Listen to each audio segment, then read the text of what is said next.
So, simulating aphantasia. This is the topic of today. I'm hoping that this gives you a good frame of reference for how to navigate conversations with people. Also, if you're watching this and you're not totally sure what type of visual imagination you experience, or let's say how to classify a certain experience that you had in the past or something like that, I'm hoping today really helps. And I hope that it fills your tool belt with some things that you could talk to people about, that you could use to demonstrate different types of visual imagination, even with people. Because the tricky thing about this subject, when we're talking about visual imagination in all its forms, of course, is that it's subjective. So it's hard to pin down exactly how something is experienced, and so important. You still see on the forums, you still see all the time the question that goes along the lines of this, wait, do people actually visualize when they close their eyes? Or they phrase it like this: do people actually see something when they close their eyes? Right? I hope today, if you're anywhere on the fence of that question right there and you're not totally sure, I hope today clears it up. Plus, here's the last thing I'll say. If you better know how each type occurs, what each type of visualization is like, then you'll better know where you're at, and you'll better know what to work on, or how to work on something if you're going to try to improve. It may not work for everybody. Let me preface. These are just my subjective methods to elicit similar experiences as what aphantasia and prophantasia are like. Okay? So, just a heads up. Depending on where you're at on the spectrum, this might not actually work for you. Especially if you're a baseline aphantasic. You already know what aphantasia is like. I wish there was a way that I could simulate for you mind's eye, but all I could do is describe it with language. But it's different if you already have a mind's eye. If you have even a little bit of a functioning one, actually, and this little activity can help determine sometimes if people have a mind's eye a little bit better, subjectively anyway. So let's talk about mind's eye first. Before I jump into actually demonstrating and simulating aphantasia, I want to give mind's eye a definition. It's my favorite and chosen, my preferred definition for mind's eye. Mind's eye could be considered the feeling of sight without seeing. Okay, the feeling of sight without seeing. We've talked about this in other live streams. Go check out some of the videos and stuff. If you are having any sort of sense of what the thing looks like that you're trying to think of, that could be visual, that might be mind's eye. And I like the word feeling there because it's not actually seeing anything. It's not physically seeing something, right? It's another type of thing that kicks in that, in my opinion, the best word for it is a feeling of sight, a sense of sight in the mind. This is a good parallel. So if you've ever had a song stuck in your head, it's in your thoughts somewhere, right? You're experiencing somewhat of the sounds to varying degrees, of course, depending on how well you can visualize that sound. But you're having the song play somewhere in your thoughts. It's not like you would get confused, there's a Bluetooth speaker right here in front of me. It's not like you go, whoa, where's that song coming from in the room? It's not like that. And most people will intuitively, just by nature, understand that they're not hallucinating, let's say, a sound in their environment that might sound like it comes from a speaker. It's in the mind somewhere. Same thing for the mind's eye. So it's not seeing anything in your visual field, but it's in the mind somewhere else where you process thought from, right? So then, how do we define projected imagery? Because these are the two types of visual imagination that we're going to be simulating today. My favorite definition for projected imagery is this: a visual image which takes up space in the physical field of view. So if it's something that you are physically seeing, now we're talking about projected imagery. It's no longer just in the mind. And to draw the parallel with the sounds again, getting a song stuck in your head, somebody with a regular mind's ear, let's say, they could think of a song to varying degrees of vividness and clarity, but if they had a projected song in their head playing for them, it would sound as if it was in their natural environment, that their physical ear was hearing it. It would sound like it was coming out of the Bluetooth speaker. That would be the projected parallel of mind's ear, right? So as soon as something becomes a physically perceived thing, where you are perceiving something in your physical and field of view. Now we're talking about projected imagery. It can be eyes closed or open. Now, what's the definition of aphantasia? Because that's what we're going to be discussing right now. Aphantasia, as defined, is lack of visual thought.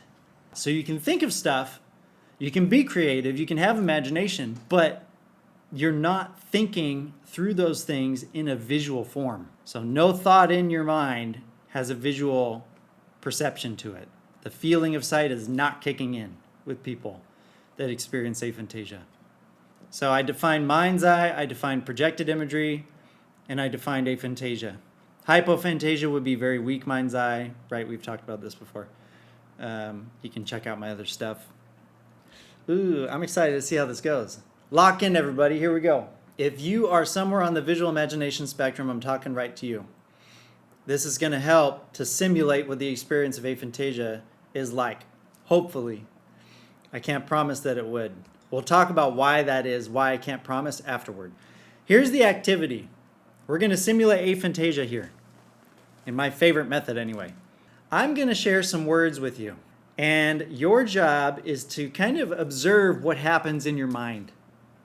Just observe. Don't try to make anything happen. Don't try to make any imagery come up. Nothing like that. Just observe what naturally happens. If you know these words, if you know the thing that I'm about to say, don't say what it is. Don't say what it looks like. Don't say what it is. Don't say anything about it, okay? What I do want you to do is in the comments after I share the word, you can mention what you have happening, if not much is happening. Eyes open or closed, doesn't matter. Doesn't matter. Po-tu is the word. Po-tu. Let me spell it out. All right, there's your word, po-tu. So just observe, you know. Don't try to make anything happen. Is pay attention to what doesn't typically happen, especially if you don't know what this word is. What you're probably not going to have happen is some elaborate image. Maybe some image comes to mind after some time, but the word po-tu, if you don't know what it is, probably did not elicit very much. And you can share what it did elicit. Only if you don't know the word, though. You don't want to spoil it. So now I'm going to take it into the next phase here. I'm going to describe this thing. I'm going to describe this po-tu. It's got kind of a rounded sort of head. The feathers on it are sort of like, if you could imagine, like an owl. Big bulbous eyes that have no pupil, just black, and they're kind of big. They take up too much space on the front of the face. The body, there's no sense of a neck, but it has kind of like feathers that would kind of resemble an owl, like the down of an owl. The mouth is like this big, gaping, just kind of triangular shape with a tiny beak that curves down. So now that you've had a visual description of it, just observe again what is happening now in your mind. And take note of the differences between just the word of it and the description of it now. You're practicing metacognition, by the way, dissecting and understanding your own thought processes. Now, I'm going to show you a po-tu. And you can differentiate between when you just heard the word, when you had the visual description. That is a po-tu bird. It's like a freaking Pokemon. And if you compare what you had in your mind when you heard the word only to when you had the visual description of it, these are the differences between, let's say, aphantasia and hypophantasia, or common phantasia, depends where you're at. Because if I say the description and somebody's, let's say, a hyperphantagic, their mind will take what I say and then fill in the gaps, and it'll be very vivid. That's why hyperphantagics, this exercise wouldn't quite work all the time. So that's a po-tu. Now what's interesting, if you want to kind of dissect your thoughts even a little bit further, now I'm going to take the po-tu image away, but now that you've seen it, if you think of that scene of seeing the po-tu bird just like I had the picture up, now compare. Now you might have three versions to compare. You might have the word-only version in your mind. You might have the visual description version, and you might have the actual image version. And if you recall back, you might be able to see or differentiate between those three versions of what a PO2 is. Okay, let's do. I spoiled it. It's called a dugong. It's like a man. You didn't see it.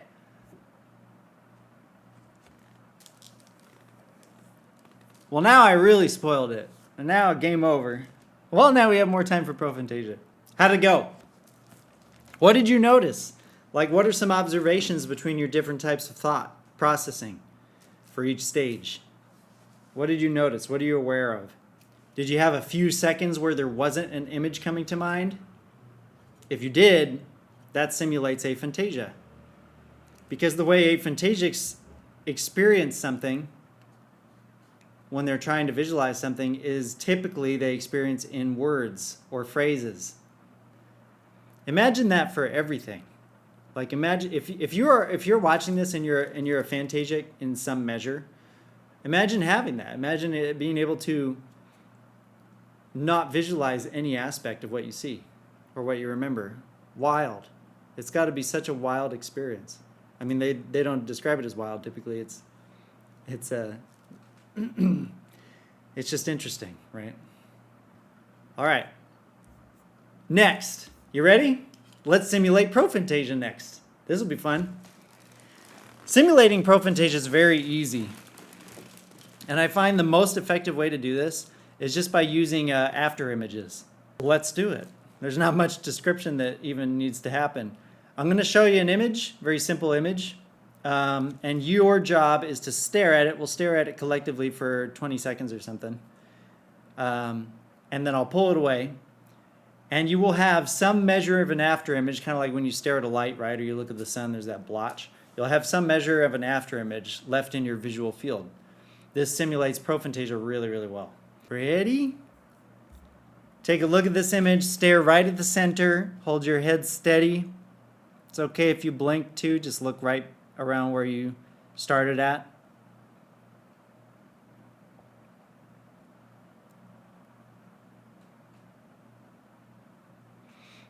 We'll take about 10 more seconds to just let the image kind of burn into our retina.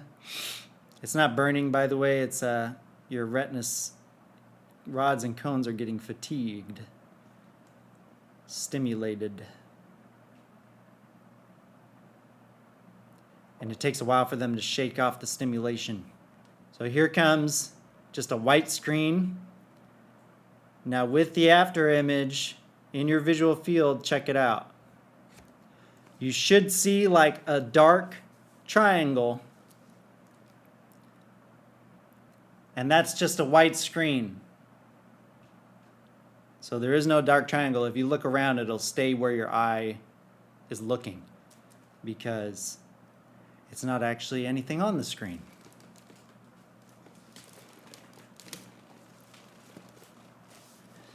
Voila! If you close your eyes too and you turn your head specifically towards a light source, it makes it a little bit easier, like a lamp or something. But if you close your eyes and look towards a light source, you might still have the impression of the triangle come back, because by now your triangle on the white screen is probably fading a bit. This is how you simulate Prophantasia. This is like almost identical to a baseline prophantasic experience, because it's in your visual field. Now notice the difference, right, between what we did with the images earlier and the words, potu, koluga, and what we're doing right now. There's a clear differentiator between something that's physically seen and something that is occurring just in your mind. At least there should be, if you dissect it a little bit and ponder it. Yes. So classic after image. Ready to play a little more? This next example would be like a super clear, like extremely adept prophantasic. This is not regular at all. Not baseline at all. You'd have like a step below what we just did would be the baseline of Prophantasia. Quite a few steps actually. What we just did would be like more moderate to advanced prophantasia. And then this would be like extreme prophantasia, where if somebody could do this, send them to me. I want to pick their brain and study them. Ready? Next one. This is like crazy advanced prophantasia. Don't take this as what most people do, okay? I can't say that enough. So you can just stare at one spot, right? Pick a spot to stare at. And we'll go for about 30 seconds. I want the example of it to be real clear and crazy.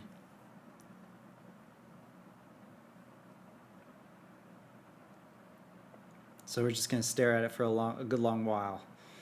Good long while.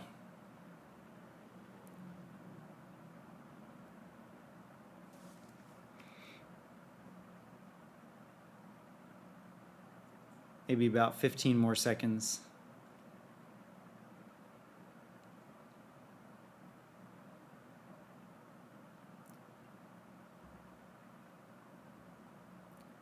Five more seconds.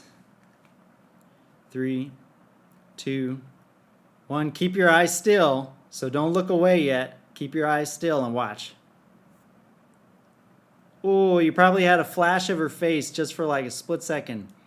Now, if you close your eyes, this one's better. If you close your eyes, turn your eye towards a light source, and you will have a pretty interesting looking after image of her face. If I'm changing contrast, like looking at the light source in front of me where my window is and the dark, it can kind of bring it back and make it a little clearer. So especially right at the beginning, that initial pop of that after image, that is like crazy level. That would be like if somebody can do that when they're awake all the time, that's wild. Send them to me. But I've only spoken with 4 or 5 people that reported this level of prophantasia just as their normal operating mode. It doesn't seem common at all. All right, last one, ready? Stare right at that dot. Do I have? It's okay. Stare right at that dot. We're going to go about 30 seconds worth.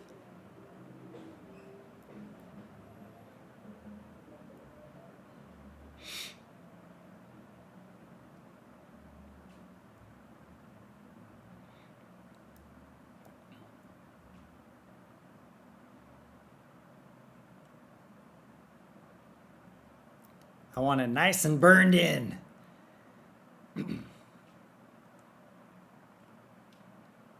Nice and burned in, my laddies. Come on now.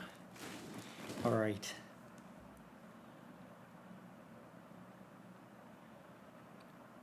If you watch me enough, you'll hear lots of bad accents.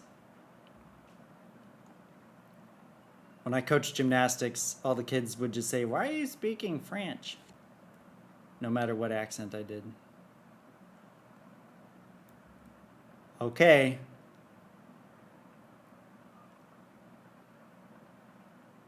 Here it comes. Don't look away. Looks at the same exact spot. I think it's one more.